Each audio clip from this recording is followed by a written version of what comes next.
Assalamualaikum warahmatullahi wabarakatuh. Innal hamdalillah nahmaduhu wa nasta'inuhu wa nastahdihi wa nastaghfiruh. Wa na'udzu billahi min shururi anfusina wa min sayyiati a'malina. Man yahdihillahu fala mudilla lahu wa man yudlil fala hadiya lahu. Asyhadu an la ilaha illallah wahdahu la syarika lahu. Asyhadu anna sayyidana Muhammadan 'abduhu wa rasuluh. Allahumma salli wa sallim wa barik ala sayyidina Muhammadin al-Fatih lima ughliqa wal khatim lima sabaqa nasiril haqqi bil haqq wal hadi ila siratikal mustaqim. Sallallahu alaihi wa ala alihi wa ashabihi haqqa qadrihi wa miqdarihi al-'azim. Allahumma nawwir bil kitabi was وأطلق بلساني واشرح به صدري واستعمل به جسدي بحولك وقوتك فإنه لا حول ولا قوة إلا بك سبحانك لا علم لنا إلا ما علمتنا إنك أنت العليم الحكيم ولا حول ولا قوة إلا بالله العلي العظيم. أما بعد. Alhamdulillah, kita sambung kitab Minhajus Salam, muka surat kelima Jawi, Rumi 10.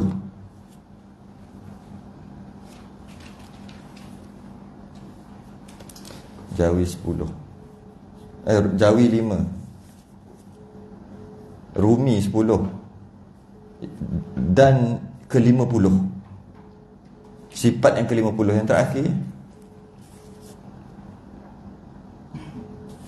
Ya, sifat yang ke-50 daripada 50 yang terakhir. Selesai kita sifat yang wajib bagi Allah 20, lawannya mustahil 20, satu yang harus bagi Allah 41 dah semua. 4 yang wajib bagi Rasul selesai dah. 4 yang mustahil bagi Rasul selesai dah. Jadi 41 tambah 8 49. Jadi yang ke-50 lah ni. Qala al-mu'allif rahimahullahu ta'ala wa nafa'ana wa iyyakum bi'ulumihi fid darin amin ya rabbal alamin. Dan ke-50 yang terakhir. Yang terakhir. Daripada segala simpulan iman yang 50 itu, harus pada hak segala mereka itu, mereka itu Nabi dan Rasul. Sebab apa tiba-tibanya mereka itu? Sebab sebelum ni kita dah bahas berkaitan dengan Rasul lah. 42 Rasul wajib bersifat siddiq, 43 amanah, 44 fatanah, 45 tabligh, 46 lawan je, lawan bagi siddiq, iaitu mustahil dusta. Yang ke-47 mustahil tidak amanah, khianat. Yang ke-48 mustahil bodoh. Yang ke-49 mustahil sorok, sembunyikan. Yang ke-50 daripada segala simpulan iman yang 50 tu, yang terakhir lah, yang ke-9 lah. Kalau Rasul tu yang ke-9. Harus pada hak segala mereka itu, Rasul-Rasul, Nabi dan Rasul yang Allah utuskan. Mana-mana Nabi dan Rasul yang Allah utuskan, alaihimus salatu wassalam, bersifat sebelum tu alaihimus salatu wassalam, alaihimus salatu wassalam. Bila kita nak sebut nama Rasul, kita kata alaihissalam. Kalau seorang alaihissalam, kalau ramai alaihimussalam, alaihimussalam. Tapi Nabi kita selawat dan salam. Oleh kerana bila sebut segala Rasul, hak segala mereka itu, semua Nabi dan Rasul, termasuklah Nabi kita. Jadi oleh kerana ada Nabi kita dalam semua tadi itu, kita kata alaihimussalatu wassalam. Alaihimussalatu wassalam tu selawat dan salam lah. Bahasa lain sallallahu wasallam alaihi ataupun sallallahu alaihi wasallam, sama je. Jadi alaihim, ke atas mereka semua, salatu, selawat, wassalam, dan sejahtera atas mereka semua itu. Jadi kalau tak ada nama kita, ini bukan semestinya wajib, bukan, ini biasanya. Jika tak ada nabi kita dalam kelompok nabi, rasul-rasul yang kita nak bincang, kita akan kata alaihimussalam. Macam kita kata kita nak kelompokkan nabi-nabi itulah. Macam Nabi Adam, Nabi Idris, Nabi Hud, Nabi Nuh. Lepas tu ada lagi Nabi Musa, Nabi Isa. Ramai kita sebut kan? Kita pun nak sebut sekali, alaihimussalam. Takkan kita nak sebut satu-satu. Macam contohnya Nabi Adam alaihissalam, macam Nabi Idris alaihissalam. Panjang nak cerita, penat lah. Jadi macam ni kita nak gabung sekali, kita sebutlah. Kalau kita ada cerita apa-apa, kita nak kelompokkan mana-mana Nabi dan Rasul, kita kelompokkanlah dia. Nabi Adam, Nabi Idris, Nabi Nuh, Nabi Hud, itu Nabi yang terawal. Mereka ni Nabi-Nabi terawal, iaitu Nabi Adam, Idris, Nuh, Hud, Saleh ni yang terawal. Nabi Adam, Idris, Nuh, Hud, Saleh alaihimussalam. Tapi bila kita kata semua Nabi, contoh kita kata Nabi Adam, Idris, Nuh, Nabi Ibrahim, Nabi Ismail, Nabi Ishaq, Nabi Musa, Nabi Isa, Nabi kita alaihimussalatu wassalam. Sebab ada Nabi kita je, yang lain dapat selawat salam sekali. Tak ada Nabi kita dalam tu, alaihimussalam. Cuma kalau nak kata selain pada tu pun boleh. Tak ada Nabi kita pun nak cakap alaihimussalatu wassalam pun boleh. Cuma biasanya guna gitulah. Sebab Nabi kita selawat dan salam, Nabi yang lain salam saja kan. Okay? Sebab tu dia alaihimussalatu wassalam. Sebab dia kata hak segala mereka itu Nabi dan Rasul, dan salah seorangnya Nabi kita, automatik ada alaihimussalatu wassalam. Bersifat dengan sifat manusia. Bersifat dengan sifat manusia. Jadi maknanya pegangan simpulan iman yang ke-50 nak kita pegang, walaupun Nabi ni hebat, mana-mana Nabi dan Rasul ni seorang mereka yang hebat-hebat, yang mempunyai kedudukan yang tinggi, tapi mereka manusia. Maka bila mereka manusia, sifat-sifat mereka pun manusia lah. Bila sebut manusia, makhluk, bukan Tuhan. Kena tahu yang tu yang pertama. Yang pertama, Nabi-Nabi ni bersifat dengan sifat-sifat makhluk. Manusia tu makhluk lah, dengan maksud bukan Tuhan. Dan bila sebut makhluk, tak mungkin makhluk akan bersifat dengan sifat ketuhanan. Makhluk akan bersifat dengan sifat makhluk lah. Tak akan mungkin bersifat dengan sifat-sifat ketuhanan. Oleh kerana Nabi dan Rasul makhluk, jenis manusia pula makhluk tu, maka perangai dia pun macam manusia. Istilah perangai lah, tingkah laku, tindak tanduk mereka seperti manusia lah. Sebab mereka jenis makhluk, jenis manusia, bukan macam malaikat, haiwan ataupun tumbuhan. Dia tak macam malaikat, dia tak macam haiwan, dia tak macam tumbuhan. Sebab Nabi dan Rasul ni, dia adalah manusia. Tapi jadi kita dapat pegang yang pertama adalah Nabi bukan Tuhan, itu nombor satu. Yang kedua, bila bukan Tuhan, dia adalah makhluk. Makhluk Allah banyak. Makhluk jenis mana? Jenis macam bulan bintang ke jenis macam batu? Bukan. Jenis mana? Jenis macam binatang? Bukan. Jenis yang hebat macam malaikat? Bukan. Jenis macam jin? Bukan. Jenis macam tumbuhan? Bukan. Jenis macam manusia. Jenis manusia. Bila jenis manusia, tak pelik lah Nabi ada kepala. Pelik tak? Dah manusia, layaklah ada kepala. Tak pelik lah Nabi ada kaki, 2 kaki. Yang pelik kalau ada 3 kaki. Tak pelik lah Nabi ada tangan, lepas tu ada jari-jari. Tak pelik. Sebab Nabi memang jenis manusia. Kan? Kenapa Allah utuskan Rasul untuk menyampaikan ni dari kalangan manusia? Kerana manusia lebih mudah ajar manusia. Manusia lebih mudah ajar manusia. Kerana manusia itu dia sendiri faham selok-belok kemanusiaan tu sendiri, berbanding dengan malaikat. Malaikat tak faham manusia, sebab dia hanya ada akal, dia tak ada nafsu. Jadi dia tak faham, gelodak nafsu, payah dia nak ajar. Okay. Jin, walaupun dia makhluk juga, walaupun dia mukallaf juga, tapi kita tak nampak dia, payah. Macam mana nak ajar kita? Tak sesuai. Sebab kita tak nampak dia, dia nampak kita. Habis kalau Nabi tu manusia, tak ada masalah. Sebab jin nampak Nabi. Walaupun Nabi tak nampak jin, tapi sebenarnya ulama kata Nabi nampak jin. Nabi boleh nampak. Tu kelebihan dia lah. Jadi sesuai lah. Kalau binatang lagi tak sesuai. Nabi itu Allah utuskan makhluk jenis binatang, lagi tak sesuai. Sebab dia tak ada akal. Dia cuma ada nafsu aja. Tak sesuai juga. Tumbuh-tumbuhan, tak sesuai juga. Duduk macam pokok kelapa tu, itulah utusan tu. Tak sesuai juga. Lagi daripada dia nak kejar kita macam mana? Tercabutlah akal dia. Maka kerana tu Allah utuskan manusia sebagai utusannya, kerana sesuailah dengan yang nak diutuskan tu kepada manusia. Hanya manusia je yang paling kenal manusia, barulah sesuai. Dan buktinya Nabi ini manusia, bukan Tuhan dan bukan yang lain-lain, bukan malaikat, bukan jin. Buktinya orang yang hidup zaman Nabi dapat melihat sendiri mereka adalah manusia. Ada jantina, iaitu lelaki, ada ibu bapa, ada keturunan, makan, minum, tidur, berkawan, berkahwin, bergurau, sakit, kena sihir dan sebagainya, berdarah.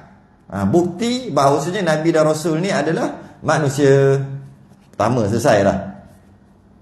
Walaupun manusia, adakah manusia macam kita?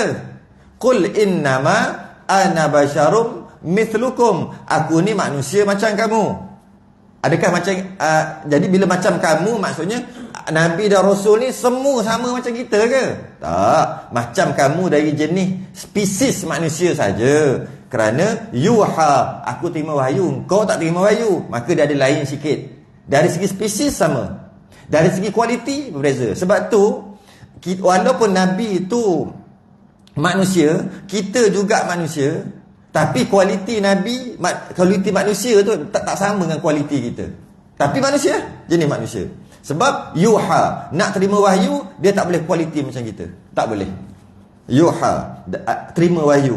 Jadi walaupun Nabi tadi adalah bersifat dengan segala sifat manusia, tapi tengok ni, cantik ni, yang tiada membawa kepada kekurangan martabat mereka itu yang tinggi. Martabat tu bahasa dulu, bahasa sekarang kita panggil kualiti. Itulah tadi, kualiti lah. Martabat tu kualiti. Kualiti. Jadi walaupun dia tu manusia, tapi kemanusiaan dia tu berkualiti tinggi. Kemanusiaan itu martabat yang sangat tinggi, yang mana kemanusiaan tadi tu tidak mempengaruhi, sebab kemanusiaan maka turun martabat. Tak. Turun kualiti, tak ada. Kita tengok satu-satu. Jadi mereka, Nabi dan Rasul, dia bersikap dengan sikap manusia, tetapi kelakuan manusia tadi tidak menjatuhkan kualiti dia, martabat dia sebagai pesuruh Allah. Apabila disebut pesuruh Allah, yang kita bahas sebelum ni, yang 8 tu, 4 yang wajib, 4 yang mustahil. Kita tengok Siddiq cakap benar. Dia manusia cakap benar. Jadi bila cakap benar, itu sifat yang ada pada dia. Sebab dia manusia, tidak dengan sebab perangai dia ataupun kelakuannya seperti manusia, dengan kemanusiaan tadi tetap juga dia cakap benar. Sedangkan jika manusia boleh, dia tak cakap benar. Jadi maknanya bercakap benar, amanah, dengan kemanusiaan tadi boleh dia tak amanah, tapi tidak, dia tetap amanah. Tabligh, fatanah. Kita cerita satu-satu nanti. Apa yang disuruh, apa yang Allah suruh, dia akan buat. Dan kemanusiaan dia tadi takkan menjatuhkan martabat dia, takkan menjatuhkan kualiti dia. Sifat manusia yang ada kat Nabi dan Rasul sedikit pun tidak mempengaruhi, tidak akan mempengaruhi tugas menyampaikan dia. Dia ada vision dia, visi, dia ada misi Nabi ni, iaitu dakwah. Dengan sifat kemanusiaan, tak mungkin kurang dakwah dia tu, tak mungkin kurang. Dan takkan ada satu aib, walaupun sekecil-kecil perkara, yang akan menjadi tomahan umat dia untuk tolak risalah yang dia bawa, usaha dakwah yang dia bawa. Jadi kalau kita tengok, Nabi menyampaikan dalam masa yang sama, Nabi juga manusia. Dia menyampaikan dalam masa yang sama, dia manusia. Okay? Masa nak menyampaikan ni macam-macam menyampaikan kan. Dia juga manusia. Kadang-kadang atas sebab kemanusiaan dia tadi, dia tak sampai. Contohnya hujan. Dia manusia. Manusia kena hujan basah. Itu sifat kemanusiaan tu. Tiba-tiba nak menyampaikan. Dengan sebab hujan tak jadi menyampaikan. Nabi tak. Itu maksud dia. Dengan sebab kemanusiaan dia tadi, tak menjatuhkan martabat, kualiti dia. Ada orang nak bunuh dia. Dia kena menyampaikan. Dan dia kena cakap benar. Sidang amanah tabligh fatanah tadi lah. Tapi ada orang nak bunuh dia. Orang nak bunuh, kalau kemanusiaan, bunuh mati. Itu manusia. Dan dia ada perasaan takut. Itu manusia. Tapi apabila orang nak bunuh, sebab orang nak bunuh tak menjatuhkan dia. Dengan maksud tetap juga dia nyampaikan. Gitu lah. Kalau kita orang nak bunuh, mungkin kita berhenti dulu. Lagi dulu. Nabi tak. Apa sahaja kemanusiaan yang berlaku tak menjatuhkan dia. Tetap juga dia akan sidik amanah tabligh fatanah. Orang nak bunuh, cakap tipu apa? Cakap sebaliknya. Jangan cakap gitu.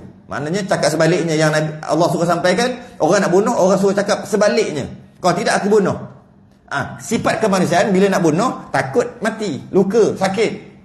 Dengan sifat kemanusiaan tadi tu, takkan dia kata, okey, sebab sakit, okey, sorry. Dia ubah balik. Allah suruh sampaikan lain, disampaikan lain. Tidak begitu. Itu maksud yang tiada membawa kepada kekurangan martabat mereka itu yang tinggi. Kita tak gitu. Malah hukum kita, hukum syarak kita sekalipun, sehingga kan kalau kita nak buat sesuatu dengan sebab kemanusiaan kita tadi, kita boleh tak buat. Kita boleh kurangkan. Kita okey, antaranya kahwin. Bila kahwin, itu sifat kemanusiaan. Kadang-kadang dengan perkahwinan kita, agama kita tak dapat kita buat. Dengan sebab kahwin. Nabi tidak. Sebab kahwin, tak boleh bangun malam. Kita. Nabi, sifat kemanusiaan adalah tidur, lepas tu bangun. Kalau nak bangun malam, penat lah. Paksa bangun. Jadi, dengan kemanusiaan tadi, tak mempengaruhi Nabi dan Rasul. Tetap dia bangun malam juga. Sebab walaupun dia kahwin. Itu maksud tak membawa kepada kekurangan martabat mereka itu yang tinggi. Tidak. Apa sahaja sifat kemanusiaan tadi lah. Apa sahaja. Tidak akan mengurangkan martabat mereka yang tinggi. Jadi maknanya boleh kita kata, Nabi ni kualiti manusia yang tertinggi lah. Maksimum jenis manusia, Nabi lah. Nabi dan Rasul. Dialah maksimum. Maksimum. Semuanya maksimum. Cerdik dia maksimum. Semua maksimum. Tak takut orang. Kuat. Dia semua maksimum. Takkan ada sekecil-kecil perkara yang boleh menjadi tomahan umat dia untuk tolak. Untuk tolak risalah yang dia bawa. Jadi maknanya tujuan kita mempelajari sifat yang harus bagi Rasul yang ke-50 ni, supaya kita dapat jaga adab kita terhadap mereka. Adab. Selain pada pegangan kita kena jaga adab. Berkaitan dengan sifat kemanusiaan yang ada pada mereka. Sebab tu zaman sekarang ni orang tak mempelajari sifat yang wajib bagi, sifat yang harus bagi Rasul tadi melalui jalan akidah. Orang tak apa nak mengaji sangat. Dia biasa suka ikut jalan sirah. Menyebabkan boleh salah faham. Dan menyebabkan dia kata perkara-perkara yang tak layak bagi Rasul. Sebab dia kata manusia. Sedangkan manusia kualiti nombor satu. Bukan macam kita. Dia kata, kualiti nombor satu. Ada orang kata, bapa Nabi Ibrahim pembuat berhala. Ada bapa Nabi Ibrahim pembuat berhala. Itu bukan kualiti tertinggi. Sebab ayah dia penyembah berhala. Pembuat dan penyembah berhala. Itu bukan kualiti yang tinggi. Ada orang tergamak mengatakan ibu bapa Nabi masuk neraka. Itu bukan kualiti. Itu kualiti yang tertinggi ke? Tak. Dengan keturunan, kan keturunan tu manusia kan? Kemanusiaan lah. Dengan keturunan tu tak menjatuhkan martabat kan? Tapi dengan keturunan jatuh martabat. Iaitu mak bapak dia kafir lah masuk neraka. Jatuhkan martabat. Sebab tu jalan akidah ni sangat penting. Faham tentang Nabi atas jalan akidah. Bukan jalan sirah. Bukan jalan cerita. Jalan sirah tu untuk semangat kita. Tapi kena ada pegangan kita dulu. Sedangkan Allah jaga keturunan mana-mana Nabi dan Rasul. Allah jaga. Dari segi martabat. Martabat duduk nombor satu. Keturunan yang terbaik, Nabi dan Rasul duduk nombor satu. Bukan Nabi kita je, semua Nabi. Apa, cakap je apa. Semua nombor satu. Keturunan yang kita, keturunan terbaik. Kalaulah keturunan Nabi masuk keturunan naik atas, bukan turun bawah. Dia sebut keturunan ni dia naik ke atas. Dia, mak ayah dia semua. Bawah dia tak kira, dia kira naik atas. Bawah tu anak cucu cicit dia tak kira, dia kira naik atas. Yang Allah jaga keturunan Nabi. Jika keturunan dia ada masuk neraka, kafir, sembah berhala, berzina dan sebagainya, keturunan kita tak gitu. Mak ayah kita baik, tok kita baik, mana kita lagi baik daripada Nabi? Kita punya kualiti dari segi keturunan lebih kita daripada Nabi. Mana boleh gitu? Nabi dalam segenap segi dia adalah kualiti yang terbaik. Dia Allah jaga sampai Nabi Adam. Nabi kita atau Nabi-Nabi mana Nabi-Nabi nak pergi sampai last ke Nabi Adam, naik ke atas sampai Nabi Adam, semua Allah jaga. Allah jaga semua. Yang tepi-tepi je kalau nak ada pun, yang tepi-tepi ni lah, maksudnya apa, pakcik, makcik, apa semua tu, yang tepi-tepi ni. Dan yang bawah-bawah, yang bawah daripada Nabi kita, yang atas semua Allah jaga. Itulah keturunan yang terbaik. Yang bawah ni dia tu bawah ni lain, yang bawah ni tak yang anak-anak cucu cicit ni tidak, yang atas. Sebab kita nak muliakan Nabi ni, bila nak muliakan Nabi yang atas lah, bukan yang bawah. Yang bawah Nabi dah wafat dah. Malah kalau kita kata Nabi Adam, kita kata Nabi Ibrahim, ayah Nabi Ibrahim adalah penyembah berhala, pembuat berhala dan penyembah berhala, maknanya Nabi kita keturunan penyembah berhala. Sebab daripada Nabi Ibrahim jadi Nabi Ismail, daripada Nabi Ismail turun sampai Nabi kita. Jatuhlah lagi martabat dia. Orang tak perasan kadang-kadang bila dia kata ayah pada Nabi Ibrahim penyembah berhala, bermakna Nabi kita keturunan Nabi Ibrahim. Makna Nabi kita keturunan penyembah berhala. Jatuh martabat. Jatuh martabat dari segi keturunan. Tak boleh kata gitu. Habis Azar tu siapa? Azar tu kita dah cerita sebelum ni, adalah pakcik dia. Pakcik dia. Kenapa dalam Quran kata Abi, ayahnya? Kerana Nabi Ibrahim kecil lagi duduk dengan pakcik dia. Maka bila dah lama duduk, dah jadi macam ayah lah. Yelah, anak saudara kita bela pun, kalau duduk daripada baby, dia panggil ayah juga. Malah orang Kelantan sampai sekarang, pakcik pun panggil ayah. Ayah betul tak nama kan? Ayah Man, Ayah Mi, Ayah Long, Ayah Su. Bukan ayah betul, panggil ayah juga. Jadi Abi dalam Quran kata, memang cerita dalam Quran, Nabi Ibrahim cakap dekat ayahnya. Ayah Abi ada banyak makna, antaranya pakcik. Pakcik pun Nabi juga, ayah betul pun Nabi juga. Jadi kita boleh kata gitu pula, menyebabkan kita tuduh Nabi kita keturunan penyembah berhala, Azar tu. Bukan, tak boleh kata gitu. Itu perlu belajar kerasulan, kenabian dalam jalan akidah, bukan jalan sirah, jalan cerita semata-mata. Sambung. Seperti dia bagi contoh yang tak akan jatuh martabat. Sebab bila sebut seperti, ini adalah perangai ataupun istilah orang dulu panggil perangai lah, tabiat, kelakuan makhluk, iaitu manusia. Seperti makan. Iyalah, mestilah makan. Sebab makhluk. Bila makhluk pula jenis manusia, makan dan minum, mestilah makan dan minum. Cuma makan dan minum Nabi dan Rasul dengan adab, dengan takwa, dengan tauhid. Makan kita gelojoh, itulah. Makan kita hantam saja. Makan Nabi dan Rasul dengan adab, dengan takwa. Makan dengan adab, makan dengan takwa. Tak ada lagi orang buat tu kan, buat apa, jual apa-apa kan, jual apa-apa produk kan, dia punya motor, dia punya kan ada kata-kata biasa kan. Makan dengan takwa. Ada tak? Tak ada ya? Boleh buat tu. Makan dengan tauhid. Selamat menjamu selera. Makan dengan adab tu biasalah kot. Makan dengan takwa, makan dengan tauhid. Minumlah dengan tauhid. Huish, lain macam kata. Tokek ni tauhid. Mantap. Macam mana Nabi dan Rasul makan dengan adab, makan dengan takwa, makan dengan tauhid. Makannya Nabi dan Rasul, makan minumnya Nabi dan Rasul, dengan makan minum tu tak menjatuhkan martabat dia, tak menjatuhkan kualiti dia. Sebab tu Nabi, dia tak ada boroi, tak. Automatik makan jaga. Maksudnya dengan makan tadi tu, dengan adab, takwa dan tauhid, makan tu tidak menjatuhkan martabat. Contohnya, makan terlalu banyak, terlalu kenyang. Itu dah biasa dengar dah. Makan setelah lapar, berhenti sebelum kenyang. Kita dah tahu dah. Makan pula simple-simple aja, tak gelojoh. Makan pula Makan bukan secara tamak. Makan minum bukan dengan tangan kiri. Semua tu jatuh martabat tu. Kita makan minum juga, makan dengan tangan kiri. Makan bukan dengan berjalan. Minum bukan dengan berdiri. Jatuh martabat bagi Nabi ya. Mungkin bagi kita tak jatuh martabat sangat sebab dia bukan wajib. Tapi kalau tengok sekali jatuh juga. Jatuh tak martabat? Macam jatuh sebenarnya. Tapi cuma taklah sampai tahap dosa. Jatuh. Pakai serban, pakai jubah, ridak lagi, minum diri, makan jalan, ambil kacang. Jatuh tak martabat? Tak ada haram, tak haram. Mereka bercakap haram. Martabat. Jatuh. Nabi tak ada buat kerja gitu. Kacang sambil lambung tak ada. Ambil. Kan?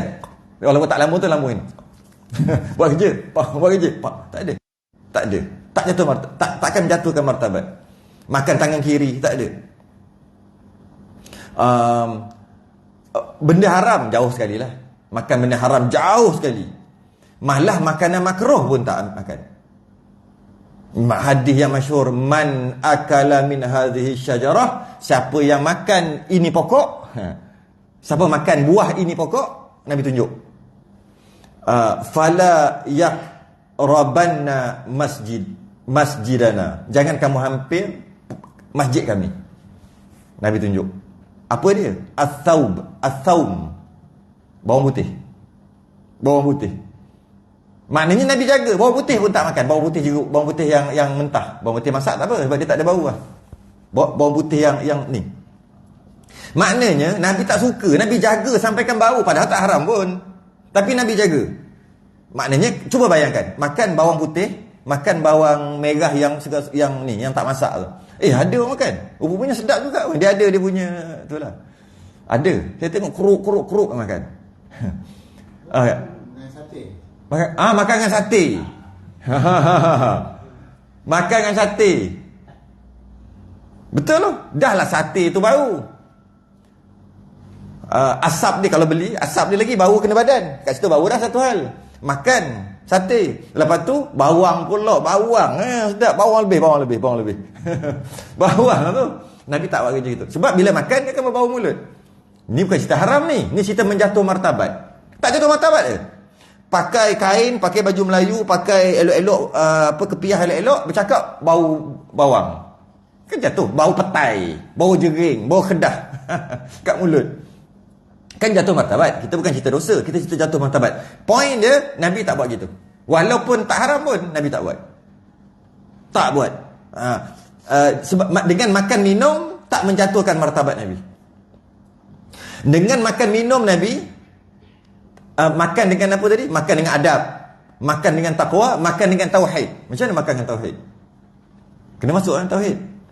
Tengok ada makanan, rezeki Allah Ta'ala dengan takwa. Ini rezeki Allah Ta'ala bagi. Tu makan dengan takwa dia panggil. Terus nampak rezeki Allah Ta'ala. Terus nampak perbuatan Allah, af'al Allah. Tauhid. Nampak kat situ dulu.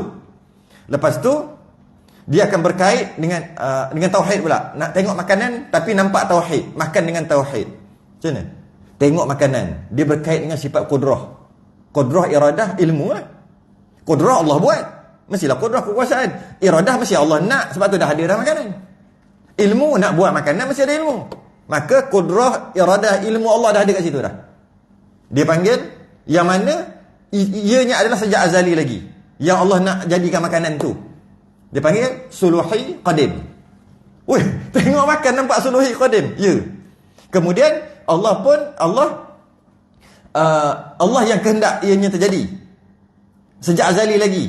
Memang dah rezeki kita ni, rezeki di depan mata kita sejak azali lagi. Tanjizi qadim.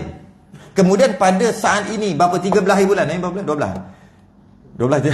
Berapa belah hari bulan ni dah ada pukul sekian, dah ada makan depan. Tanjizi hadis. Nampak ambil suluhi nampak suluhi qadim, tanjizi qadim, tanjizi hadis. Nampak kat situ, nampak af'al Allah, nampak qada dan qadar, semua nampak kat makanan tu. Tu Nabi. Lepas tu baru makan. Kalau kena mengaji tu lah baru faham apa benda sebut tadi. Tapi nampak benda tu. Nah, itu nampak makan dengan tauhid. Makan dengan takwa, rezeki Allah Ta'ala. Alhamdulillah. Itu makan dengan takwa. Makan dengan adab yang tadi lah. Tak makan benda-benda pelik yang berbau gitu, tak gelojoh. Makan dengan adab. Jadi Nabi Makan dengan adab, makan dengan takwa, makan dengan tauhid. Boleh buat tu. Tapi tak boleh, dia tak boleh lakon-lakon. Tengok. Asal makan dengan tauhid tak boleh. Masa tu je dekat rumah buka berita air puang-puang juga. Dia jadi Allah bagi. Bagi orang-orang yang tertentu Allah nak bagi. Dia tengok dia nampak. Dia tengok dia nampak. Dia tengok dia rasa. Dia tengok dia rasa. Perbahasan rasa bukan fardu ain lah. Tasawuf lah kan. Tapi tengok rasa. Faham. Itu tak boleh lakon-lakon. Lakon boleh depan orang je. Belakang orang bahang. Faham tak kira dah. Belakang orang. Jadi maknanya kita dapat faham dengan makan dan minum Nabi dan Rasul tak menjatuh martabat. Tak macam orang kafir. Orang kafir hidup dia untuk makan. Kita makan untuk hidup. Saya ada kawan orang Cina, Lim. Dia tak dengar, tak apa sebut. Lim. Bukan Lim Guan, bukan. Tak dengar mana. Lim ni dia kata dia pelik, dia kata, "Hayya, lu makan batu ah," dia kata. Dia ada seorang kawan lagi, jumpa dah lama tak jumpa balik. Ada dia gaji dia 900, anak 8. Umur 43. Lim semua 3 orang, kita ambil 3 orang dia. Gaji dia 900. Anak 8 orang, isteri seorang. Dia kata apa? "Hayya," dia kata. "Lu makan batu ah," dia kata. Dia kata gitu. Dengar macam biasa je. Yalah tak cukup. Tak cukup. Miskin bandar. Bukan miskin bandar, miskin betul lah tu. 900. Tapi macam tu je berapa tahun dah. Start PKP itulah. Lepas habis PKP, start tu dia kerja kena buang, panjang cerita, akhir sekali kerja baru gaji 900. Setelah tolak ke WSP. Maknanya ada 1000 lebih lah, 1000 kot. Kata, "Hayya, security. Hayya," dia kata, "lu makan batu." Tengok dengar cerita macam tak cukup, biasa je. Tapi dia cukup. Cuba kita fikir balik. Dia cakap tu memang bukan cakap main-main. Macam kita kata, "Allah, tak cukup tu, kesian." Kita akan bawa ke situ. Dia realnya. Lu makan batu bukan dia main-main. Kau makan apa ni? Dia memang bersungguh. Sebab hidup dia tak boleh kalau macam tu. Maknanya orang Islam ni dia makan nak hidup je. Sebab orang kafir dia makan, hidup dia kerana nak makan. Maka dia punya makan tu, Allah, makan macam lumbu. Gitu makan sungguh. Tengok lauk-lauk yang dia order, makan sungguh. Bila dia tengok kita makan nasi, kicap, telur ke, tak macam tak boleh terima. Macam boleh ke makan macam tu? Macam tu lah. Macam dia tengok kita, boleh ke kau puasa 30 hari? Lepas tu boleh ke? Dia macam tak masuk akal. Memang sebab dia kerja makan je. Lepas tu dia pelik. Dia pelik kita puasa, dia pelik. Oh, kuatnya. Bukan kuat, tak kuat pun, tapi dia pelik. Dia rasa dia macam tak boleh buat. Setiap sejam makan, makan minum. Ini tak makan berapa jam, berbelas jam. Dia tak boleh masuk akal dia, tak boleh, tak masuk. Pelik. Macam tu juga tengok, gaji 900, isteri seorang, anak 8, dia makan apa? Sebab dia fikir dia punya makan tu. Sebab tu umat Islam, orang berbanding orang kafir 9 makan, orang Islam 1 je sebenarnya. Sebab tu orang Islam yang makan macam kita tengok tu, itu perangai orang kafir. Tengok yang makan apa, kambing apa, palam tu, kambing apa seekor kat depan, Pak Arab. Pak Arab. Dia makan, itu adalah perangai orang kafir. Makan yang tak boleh. Kalau makan satu lauk, masuk 2, 3, okey, 4, rasa macam dah 5. Kita kata apa? Apa benda? Nampak? Itu orang Islam tu. Kita orang Islam tu. Dia 3 tu okey. 4 boleh lagi, tapi kira mewah lah tu. 5 kira mewah tu. Kalau 6, ini bukan lauk-lauk kecil, bodoh, cencaluk sama belacan. Bukan. Yang besar-besar. Kari, kurma, sup, tom yum. Boleh? Itu pun dah. Kau buat apa benda ni? Kenapa kita ada gitu? Memang kita diajar gitu. Kita diajar makan. Habis orang kafir tak. Cuba tengok makanan dia. Makan besar. Pernah masuk join orang makan besar. Dia panggil makan besar. Besar sungguh. Penuh meja. Penuh. Semua dia rasuk. Makan sungguh. Jadi orang kafir dengan kita Orang kafir 9 makan. Kita 1. Nisbah. Okey? 1 kita ni, nisbah Nabi dan Rasul, kita 9, Nabi 1. Macam tu lah. Kalau nak ambil tu 99 orang kafir, 9 kita, Rasul 1. Macam tu lah kalau nak ambil. Kalau 10, kalau nak ambil 10, orang kafir dan kita, orang kafir 9, kita makan 1. Nak banding kita dan Rasul dengan mana-mana Nabi dan Rasul, 10, kita 9, Rasul 1. Tu lah. Makan tu. Makan sikit. Makan. Nisbah dia tu. Jadi sebab tu tidak beradab. Satu adab yang saya dengar radio masa nak datang minggu lepas. Bukan minggu lepas, ayat Jumaat. Habis main Jumaat buka radio. Nak balik, dalam radio tu dia cerita makanan kegemaran Nabi. Saya ingat Tok Guru dulu dia tak bagi sebut gitu. Makanan kegemaran Nabi. Tak bagi sebut gitu. Tak bagi sebut, tak ada adab. Apa maksud makanan kegemaran? Kan? Tu makanan kegemaran kan? Ke makanan kegemaran? Tu makanan kegemaran? Tak, makan kegemaran kan? Ada tak dia punya makanan kegemaran kan? Alright, makanan kegemaran. Kan lain tu. Maknanya apa? Nak makan dah ni. Rasul tak gitu. Tak ada adab kata gitu. Kerana bila sebut makanan kegemaran, dia menunjukkan satu kehalobaan dan selera yang tinggi dalam keduniaan. Sedangkan Nabi dan Rasul sedikit pun kat hati dia tak ada dunia. Langsung tak ada. Itu maksud makan dan minum tidak mempengaruhi. Bukan sekadar kita baca, oh Nabi, apa dia sebut je ni? Seperti makan dan minum. Makan dan minum tidak mempengaruhi martabat mereka yang tinggi. Okey, bukan itu aja. Nak masuk dekat akidah kita, bahawasanya tak boleh kata makanan kegemaran Nabi. Sebab tak ada adab. Berdosa tu taklah sampai tahap dosa. Tapi tak ada adab. Kata Nabi gemar tu seolah-olah dunia ni ada dekat hati Nabi. Dunia tu. Sebab makanan kegemaran mesti ada dalam kepala. Ini makanan kegemaran aku. Maksudnya adalah dunia dalam hati aku. Nabi tak ada. Tak boleh kata gitu. Tak boleh. Sedikit pun hal-hal keduniaan tak ada dalam hati Nabi. Makan minum mereka hanya memenuhi keperluan hidup nisbah seorang manusia. Nak hidup aja.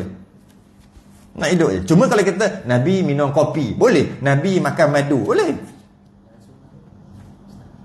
Makanan sunnah macam ni. Makanan sunnah bermaksud yang Nabi buat. Apa sahaja yang Nabi buat, Nabi makan, Nabi buat atau Nabi makan, maka ia jadi sunnah, kan?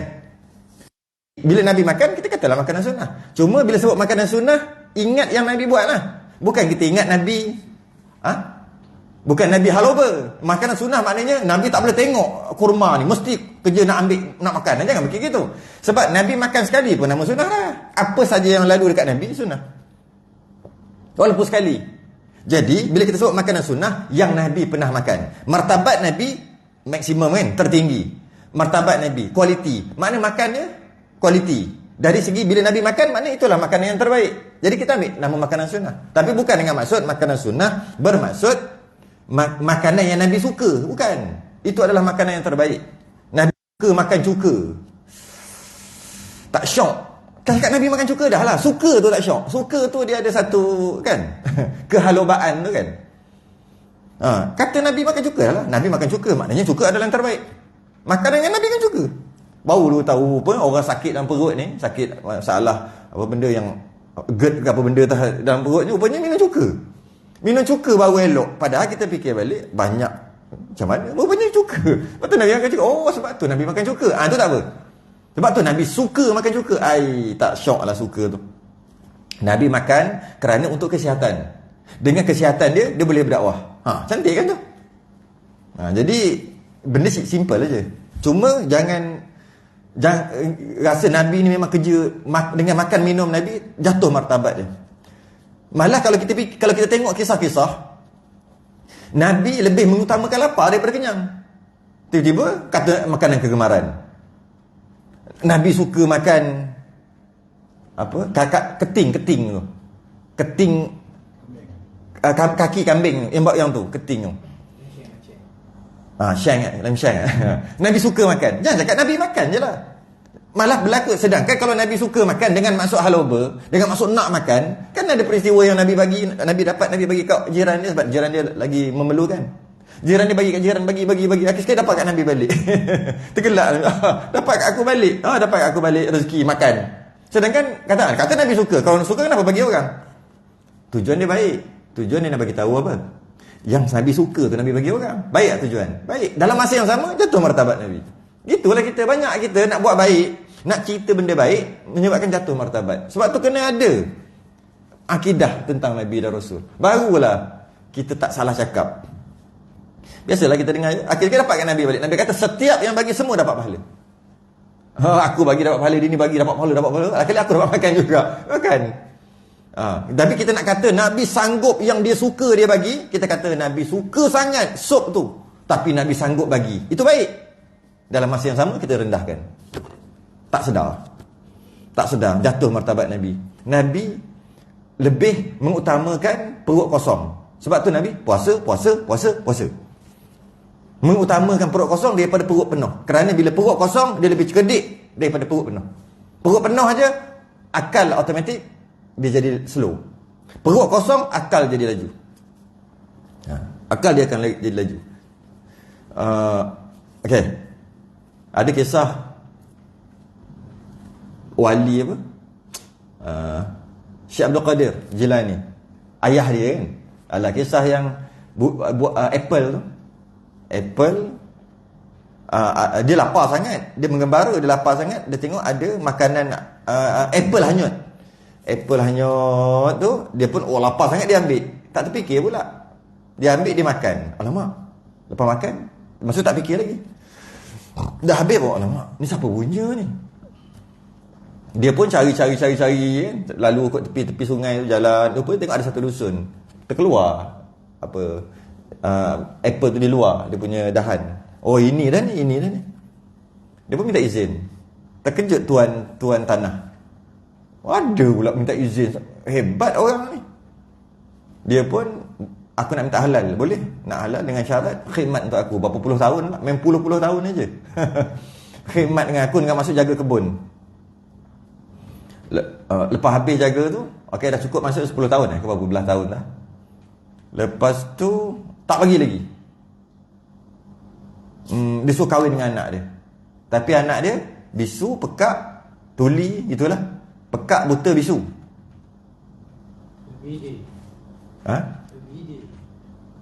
Bukan. Itu orang kata memang ada kata cerita Nabi Khidir. Tapi kalau riwayat lain bukan. Itu ada seorang pemuda aja. Memang tak kisah pun siapa kan. Cuma kalau ikut kisah yang saya baca, bukan Nabi Khidir, dia seorang pemuda. Sebab kalau kita sebut Nabi Khidir, dia Nabi. Nampak? Bila kita ada akidah, kita akan akidah tentang kerasulan, kita akan cek dulu. Padahal boleh je nama siapa-siapa, tak kisahlah. Bukannya kita nak apa, nak cerita aja. Nabi. Bila Nabi, Siddiq, amanah, tabligh, fatanah. Okey. Siddiq, amanah. Siddiq cakap benar. Kat situ dah betul lah. Amanah. Allah pastinya tak bagi ambil barang orang. Nabi ambil. Makan. Maknanya kat situ kita tolak, bukan Nabi Khidir. Habis siapa? Tu pemuda. Nampak? Bila tu kena penting bang kita ni. Kita ada kita punya sempadan. Jangan langgar ni. Kau nak cerita apa, ceritalah. Tak abang langgar yang ni. Langgar yang ni aku tolak. Nabi salah makan ke? Curi ke? Yang berkaitan ke? Tak. Tidak. Tidak. Sebab tu kata bukan. Dia bukan. Dia satu pemuda. Lepas tu akhir sekali kahwin dengan anak aku. Tapi anak aku ni buta, pekak, bisu. Rupanya tu apa dia panggil? Metafora. Maksudnya buta maksud tidak pernah melihat benda haram. Pekak tidak pernah dengar benda haram. Bisu tak pernah bercakap benda haram kan. Tapi dia tak tahu. Kahwin-kahwin lah. Kahwin-kahwin tengok lawa. Okey. Bukan cerita tu. Cerita-cerita kahwin. Kahwin-kahwin dapat anak. Anak tu dikatakan Syekh Abdul Qadir Jilani. Wali lah. Dengan jaga makan tu. Dengan jaga sungguh makan tu. Lahir anak Syekh Abdul Qadir Jilani. Tu cerita yang saya baca lah. Maknanya dia tak kisah pun siapa-siapa. Cuma jangan cakap Nabi je. Sebab Nabi ada masalah kat situ. Sebab dia ambil barang orang tu. Nabi tak ambil barang orang. Walaupun secara tak sengaja sekalipun. Apa dia kata kat sini lagi? Nabi dan sakit demam. Dan sakit demam. Walaupun Nabi, mana-mana Nabi dan Rasul sakit demam, tapi dengan sakit demam dia tadi, tidak sedikit pun mengganggu perjalanan dakwah dia. Sakit demam, kenapa? Tak pergi dakwah hari ni, tak larat demam. Tak ada gitu. Demam, sakit, cerita lain. Dakwah jalan macam biasa. Sikit pun tak terganggu. Biasa kita dengar cerita Nabi, Ayub berkudi, jatuh ulat, ambil bawa balik dekat kaki. Bertokak, habis dekat kaki dia tu. Jatuh ulat, gatal badan dia berbiji-biji, bernanah-nanah.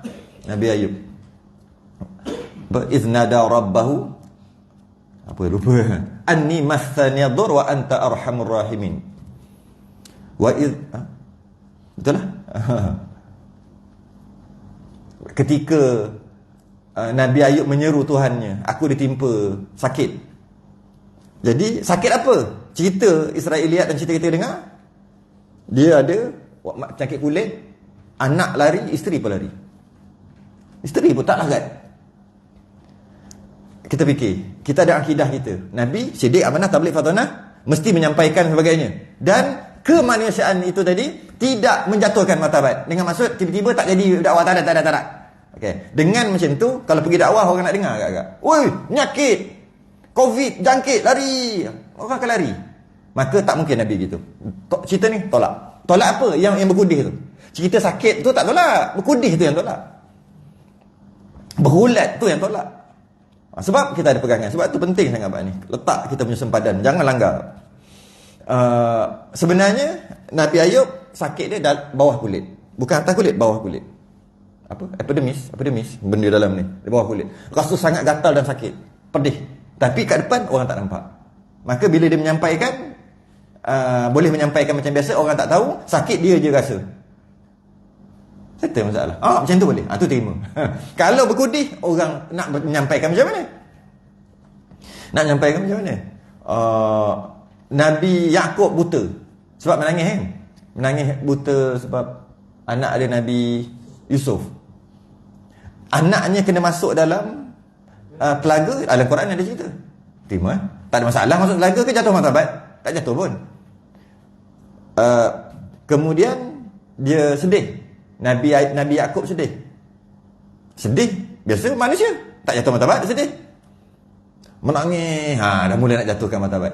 Lama menangis. Nabi lama nangis sampai tak pergi dakwah ke? Di rumah saja. Nangis. Lepas akhir sekali ada selaput dekat mata, jadi buta. Tak nampak sebab banyak sangat nangis. Cerita seterusnya bila Nabi Yusuf dah jadi raja, lepas mimpi kan, dia mimpi tujuh tangkai tu. Mimpi tu. Dah jadi raja. Kemudian datang adik-beradik dia sebab kemarau. Datang adik-beradik dia pergi. Kemudian dia bagi syarat, adik-beradik datang kali kedua, bawa Bunyamin. Dia pegang Bunyamin.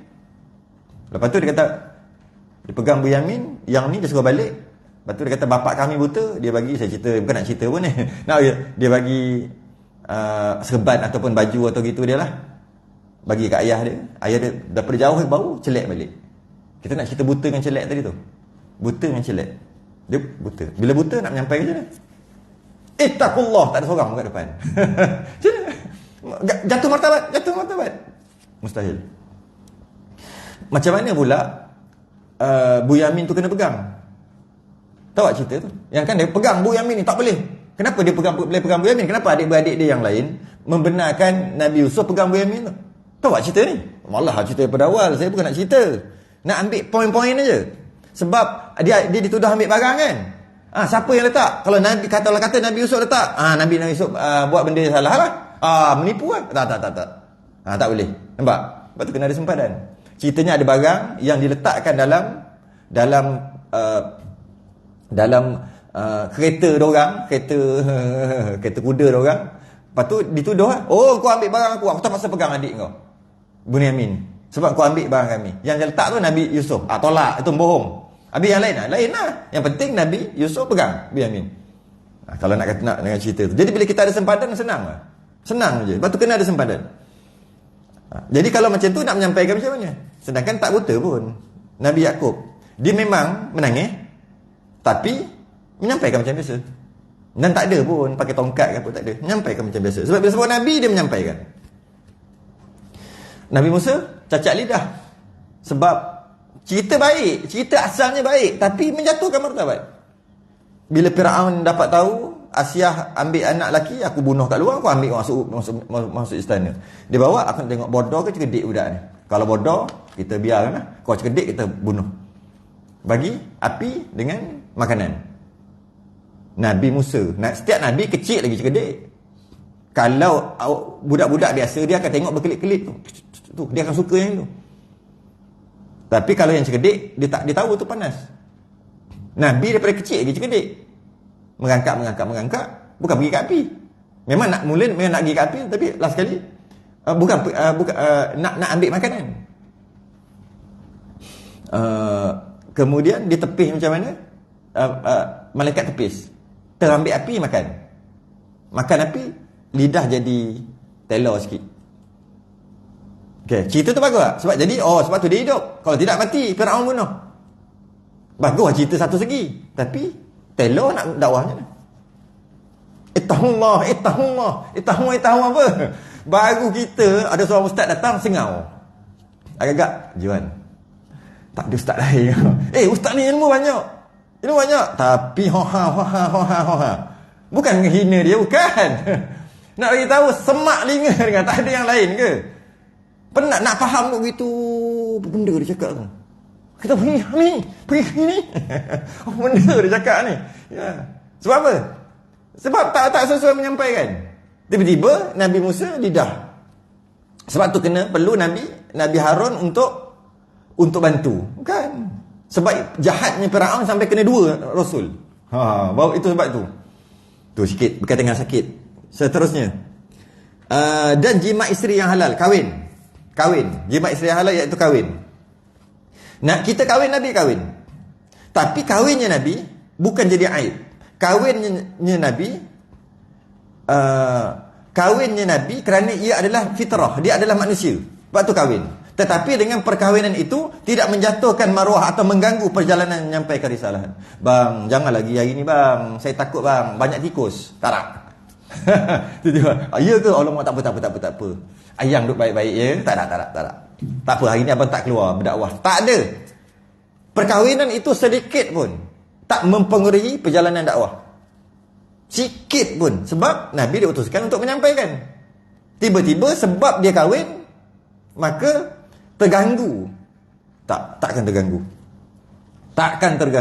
Takkan menjatuhkan maruah, takkan menurunkan walaupun sedikit kualiti seorang Nabi dan Rasul dengan perkahwinan tadi. Berbeza dengan Padri, Buddha, Hindu. Mereka menolak fitrah. Yang mengatakan berkahwin adalah aib yang mengganggu perjalanan mereka menuju kepada Tuhan. Diorang tak kahwin. Padri tak kahwin. Ada yang Buddha tu kan tak kahwin juga. Hindu ada yang tak kahwin. Kerana dengan kahwin menyebabkan, dengan perkahwinan tadi dia nak menuju kepada Tuhannya tak dapat, dia kata. Tapi Nabi kita tidak berkahwin sebab dia manusia. Tapi dengan perkahwinan sedikit pun tak ganggu dia punya jalan untuk menuju kepada Tuhan. Ada ke Nabi tak kahwin? Ada.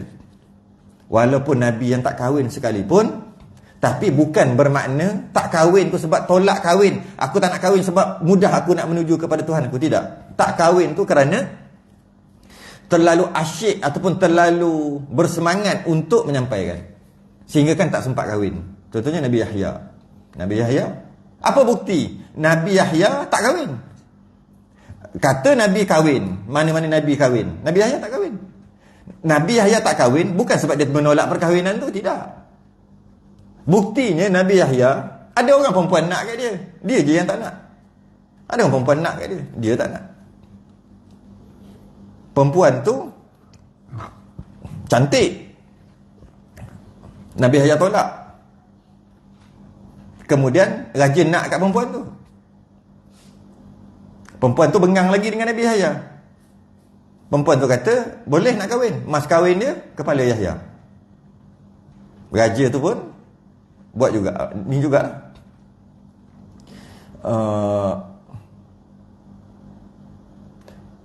cari pakak-pakak cincang. Cincang Nabi Yahya. Yang dapat diselamatkan tangan satu je, sebelah tangan je dapat selamat. Dan kepala dia bawa pergi, ni kahwin ada.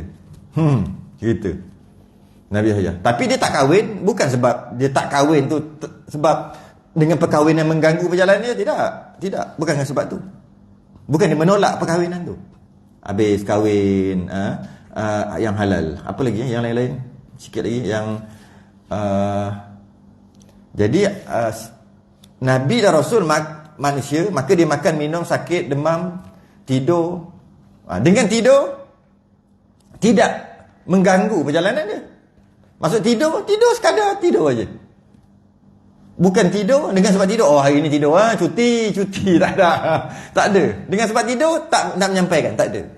Ada anak, dengan sebab anak masalah, tak menyampaikan. Dakwah dia jadi kurang kualiti kenabian tu dengan adanya anak. Tidak. Mati anak wafat awal. Yang lelaki semua 3 orang anak Nabi kita. Tapi tak ada pun anakku tak menjatuhkan martabat pun. Malah orang kata matinya Ibrahim, matinya anak Nabi nama Ibrahim, sebab tu jadi gerhana hari ni. Nabi kata tidak. Siap. Tak ada kena-mengena pun kematian seseorang dengan berlaku gerhana. Maknanya tak mempengaruhi. Anak patutnya ya ke? Ya kot. Patutnya gitulah. Sebab anak ni aku sayang sangat maka jadi. Kan mempengaruhi tu? Tidak. Dia kata Nabi larang cakap begitu. Tak ada kena-mengena berlaku gerhana dengan kematian seseorang. Walaupun anak dia bergurau. Nabi dan Rasul bergurau, tapi tak adalah bergurau sampai jatuh martabat. Gurau bewok kata tak? Tak ada. Mana ada? Kalau orang Arab dia panggil gurau dhab tak? Tak ada gurau bewok, tak ada. Gurau Nabi kata orang tua tak masuk syurga kan, bila orang tua tanya. Nabi kata orang tua sorry orang tua tak masuk syurga. Sebenarnya memanglah kita fahamlah maksud dia. Dah masuk syurga jadi muda. Berguraunya Nabi, cucu naik sampai atas belakang tapi tak jatuh martabat.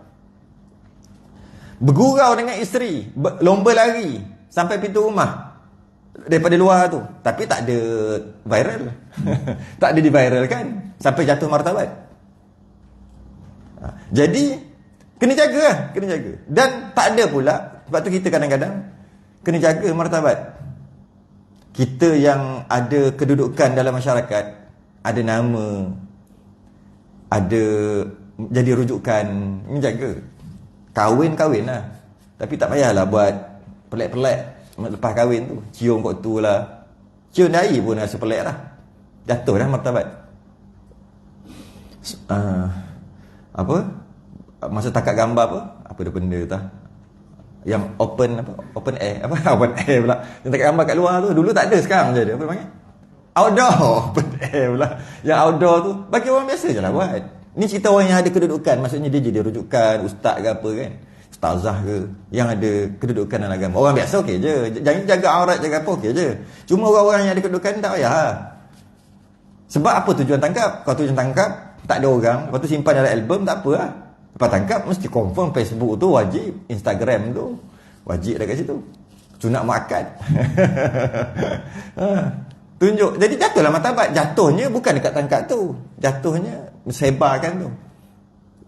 Jatuh martabat. Buat gerang-gerang besar-besar, jatuh martabat. Bukan kata haram, kita tak kata haram. Orang biasa buat okey. Orang yang tertentu je yang tak sesuai bagi dia, jatuh martabat dia. Dengan bergurau, bukan gurau 24 jam, tapi ada orang asal cakap dia gelak, cakap je nak mesti nak bergurau.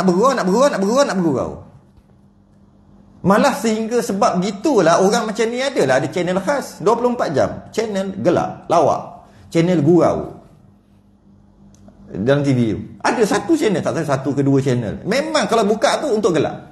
Sebab ada orang yang 24 jam nak melawak. Nabi pun berlawak, bergurau, tapi bukan 24 jam.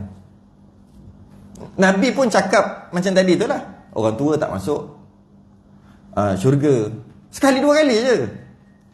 Sekali-sekala dengar, sekali-sekala. Bukan asal cakap je lo ya buruk. Asal cakap je lo ya buruk. Hai. Ustaz orang putih dia ada buat benaran. manusia terhebat di dunia. Dia letak nombor 1 tu Nabi lah. Tapi nombor 2 orang putih lah. Tu aja Washington ke dia letak nombor 1 Nabi tu. Dia buat senarai. Dia pertama samalah juga, nampak macam okey, tapi jadi tak okey. Okeynya, Nabi kita, orang kafir pun iktiraf. Tu yang okeynya. Jangan jadi tak okey. Yang nombor 2 pun hebat juga. Mana kita iktiraf aja. Bukan nombor 1 je hebat, 1, 2, 3, 4, yang 10 yang terawal. Satu dunia ni sejak yang diingati. Sejak yang diketahui, yang nombor 1 Nabi kita. Nombor 2, dia sebut orang kafir. Kita tak apa iktiraf Nabi kita nombor 1 memang. Tapi nombor 2 kita iktiraf tak? Bila kita iktiraf yang tu, secara automatik list tu kita yang iktiraf. Yang nombor 2, nombor 3. Saya kan nombor 2, nombor 3 apa benda je. George Washington duduk nombor 2. Dia nombor berapa juta ke bawah. Orang Islam ramai lagi, para sahabat. Kalau Nabi yang ada berapa ratus ribu Rasul, Nabi yang kita ulul azmi apa semua tu dulu, dia tak tahu duduk mana, malah tak hebat langsung. Tapi itulah, cuma tak ada apalah, sekadar gitu aja. Satu segi baiklah sebab mereka mengiktiraf. Satu segi iktiraf, tapi iktiraf mereka dia masuk Islam tak pun. Lain-lain iktiraf atau masuk Islam, okeylah juga. Yang nombor 2, nombor 3 tu problem. Base. Nabi juga jual beli. Tapi jual beli tak sampai riba dan sebagainya lah. Apa saja kemanusiaan Nabi tak menjatuhkan martabat. Pegangnya itu dengan cerita jatuh martabat je, kita stop cerita tu. Kita gantung, aku tak tahu cerita ni. Aku tak terima dan aku tak tahu. Nabi aku tak gini. Ya, cerita sebenar tak tahu. Sebab kita tak jumpa lagi. Kalau jumpa cerita-cerita yang menjatuh martabat, habis. Nabi tak ada bayang kan? Nabi tak ada bayang tu khilaf ulama. Khilaf. Yang kata Nabi tak ada bayang tu daripada hadis yang menceritakan Nabi kita nur, cahaya. Cahaya pula bukan cahaya betul cahaya. Bila cahaya kena cahaya, mana ada bayang. Dia bukan kata tak ada bayang tu. Dia kesan daripada kata Nabi kita ni adalah nur, cahaya. Maka dengan kata Nabi kita tu cahaya, tapi jangan kita faham cahaya tu. Cahaya tu biasa, cahaya Nabi lagi hebat. Gitu. Cahaya Nabi lagi hebat. Nabi itu cahaya. Bila begitu, bila ada matahari itu cahaya, maka sebab tu tak ada bayang. Dia bukan kata Nabi tak ada bayang. Nabi itu cahaya, dia kat situ. Nabi masuk gelap-gelap, Nabi masuk jadi terang. Saya betul kan cerita Sayyidatina Aisyah hilang jarum, cari-cari tak jumpa. Nabi masuk nampak jarum tu bersinar. Bukan nampak cahaya tu, cahaya ni bukan. Nampak jarum tu bersinar. Kenapa pula jarum ni boleh bersinar? Mana ada cahaya lah. Nabi je tu. Tapi kita tak boleh faham cahaya macam cahaya ni. Cahaya ni cahaya biasa. Nabi cahaya sungguh. Pada pendapat yang kata Nabi tu cahaya. Sebab bila kata Nabi tu cahaya, dia ada dua. Pertama cahaya sungguh, yang kedua cahaya maknawi. Yang kata pendapat kedua tu kata cahaya maknawi. Cahaya yang datang untuk menerangi alam dengan maksud habis semua zulumat kafir tu, kekufuran, kesyirikan, zulumat ila nur kepada cahaya. Itu cahaya maknawi. Malah ia lebih hebat daripada cahaya macam ni. Tapi sebagai ulama kata cahaya betul. Ada khilaf kat situ. Jadi bukan masalah Nabi ada bayang ke tak.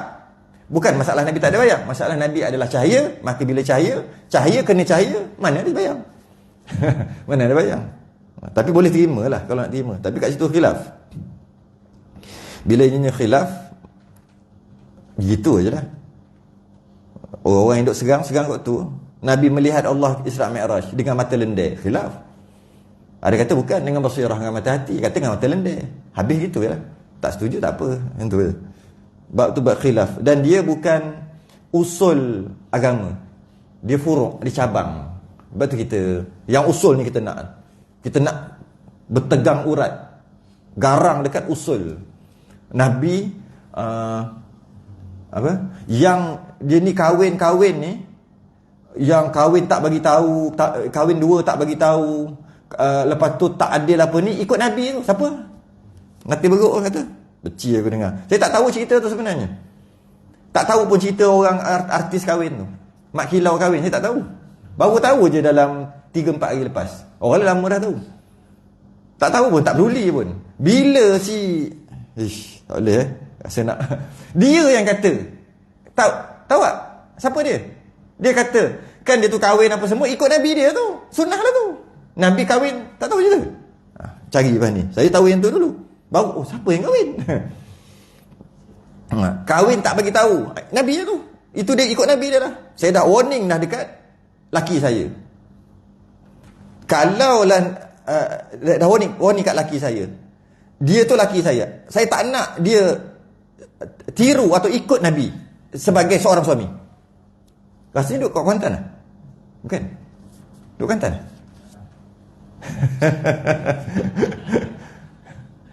Duduk mana dia? Ada orang nak pergi cari dia tu. Ya Allah, patut kena tangkap orang macam ni. Tapi itulah tak tangkap pun nampak. Allahu'alam. Kita tangguh dulu. Tak boleh lah cerita nama dia. Dia lawyer. Nanti kena saman. Kita so saya kata orang Kuantan apa? Kita sudah ingin tasbih kafarah dan salat subhanakallahumma wa bihamdik. Asyhadu an la ilaha illa anta astaghfiruka wa atubu